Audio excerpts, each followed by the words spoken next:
think about the road again the next morning. That felt important. Usually when something strange happens, it lingers, follows you around, keeps tapping you on the shoulder when you're trying to focus on something else. This didn't. By daylight, it felt smaller, thinner, like something that only existed because the night allowed it to. I fueled up, grabbed coffee, did the normal things, the kind of routine that pushes odd thoughts out of the way. If anyone asked how the night went, I would have said quiet and left it at that. And for most of the day, that would have been true. It wasn't until the following night that I realized the road hadn't finished with me. I rolled out later than usual. Another long stretch ahead, another quiet run. The sky darkened the way it always does. Slow at first. Then all at once. I set the cruise. Let the miles start adding up. Everything felt normal, too normal maybe. I passed the first sign without noticing it. That's what made me notice it the second time. Same green background, same white lettering, same slight lean. I felt my grip tighten on the wheel before I realized what I was doing. I told myself it wasn't the same sign, just another one like it. Highways reuse designs. They repeat patterns. That explanation felt thin, but I held on to it anyway. I drove on. The radio stayed clear this time. No fading, no stretching voices. The road stayed straight. Still, I found myself checking the clock more often than I needed to. Time was moving forward. Steady. That mattered. The second sign came and went, then the third. Each one spaced just far enough apart to feel normal, just close enough to feel familiar. I didn't slow down. I didn't turn the radio down. I kept driving like nothing was wrong. That's when I noticed the light again. Not close, not bright. Just a soft glow off to the side of the road. Farther back than before, like it wasn't trying to be seen. I stayed in my lane and drove past it. Didn't ease off the accelerator this time. I watched it disappear in the mirror. For a few miles, nothing happened. Then the glow returned. Same distance, same color, same quiet patience. I exhaled slowly and focused on the road ahead. This time I didn't tell myself it was nothing. I told myself it was repeating. And that felt worse. I kept my eyes forward and my foot steady. The light stayed with me longer this time. Not following, not chasing, just there. I watched it drift back into the darkness as the road curved gently to the left. I waited for the relief that came the first night. The sense that once it was gone, it would stay gone. It didn't come. The road flattened out again. Trees pressed closer to the shoulder. The radio shifted to a different voice without me touching the dial. Same station. Different person. They were talking about weather somewhere a few states over. Rain. Low visibility. None of that applied here.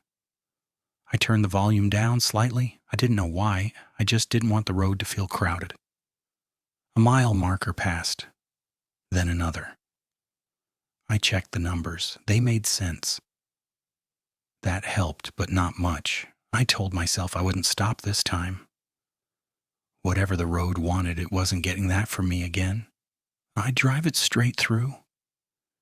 That decision felt solid, grounded. I believed it right up until the sign appeared again. Same lean, same scuff. I didn't look for it this time. It was just there. I felt a small, quiet weight settle in my chest. Not fear, recognition. Like seeing someone you didn't expect to run into, but knew eventually would. I passed it without slowing. The clock ticked forward. 12:41. Time was still behaving. That mattered more than anything else. The light didn't come back right away. Instead, the road grew emptier. No oncoming headlights, no taillights ahead. The kind of stretch where you start to feel like you're the only one awake. I drove like that for a while, long enough for my thoughts to quiet down. That's when I noticed the smell. Damp earth. The window was up. The vents were set to recirculate. Still, the scent crept in, subtle, familiar. I didn't open the window this time. I didn't slow down. The glow appeared again, farther back than before. Almost respectful. I stayed in my lane and passed it. Again. This time, it didn't fade right away. It lingered in the mirror longer than it should have. I watched it until the road curved, and the trees swallowed it. My hands felt tight on the wheel. I loosened them deliberately. This was still a road, still a truck, still miles to go.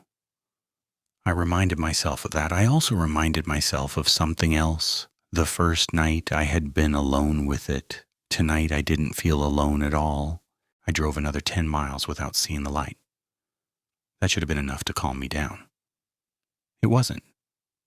The road felt watched in a way that's hard to explain. Not like eyes, more like attention, as if the night itself was aware of where I was. I focused on small things. The feel of the wheel, the steady hum of the tires, the faint vibration through the seat. Those were real, those were solid. Another mile marker slid past, then another. The spacing was right, the numbers were right. Still, I caught myself waiting for the sign again. That bothered me more than actually seeing it. I told myself I'd pull over if it showed up one more time. Not to stop, just to reset, stretch, clear my head. The road curved slightly and straightened again. The sign was there, same lean, same scuff. I didn't react right away. I let it pass through the edge of my vision and disappear behind me. My chest felt tight but steady. I checked the clock. 12:53, almost an hour later than the first night. That was new.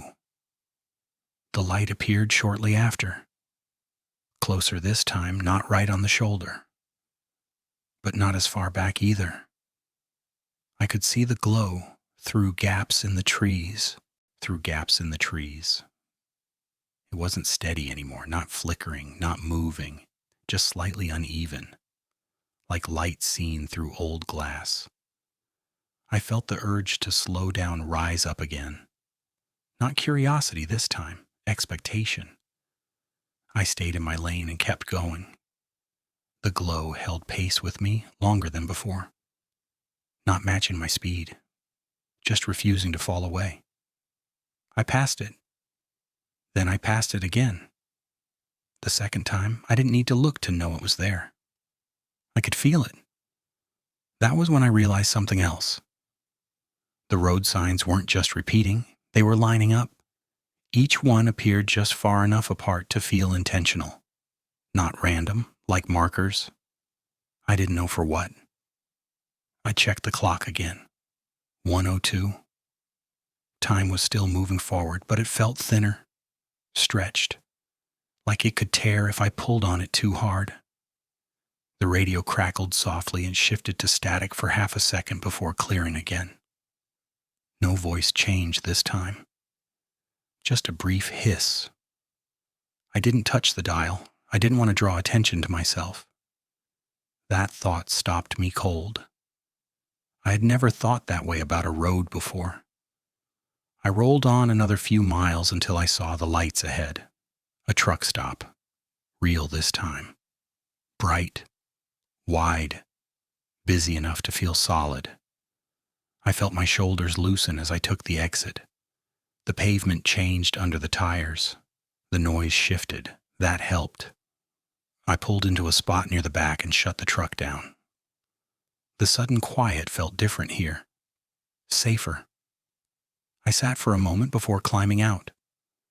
The air smelled like diesel and coffee, not damp earth. That mattered. Inside, the place was mostly empty. A few drivers scattered along the counter. Someone nursing a cup of coffee at a corner table. I ordered without thinking and took a seat near the window. That's when I noticed her. She hadn't been there when I walked in. Or maybe she had and I just hadn't seen her yet. She sat 2 tables over, hands wrapped around her mug, not watching me, just aware. She met my eyes once, didn't stare, didn't smile. Then she looked back down at her coffee. A moment passed, then she spoke, like she was continuing a thought we'd already been having. She said, "Some roads don't let go easy."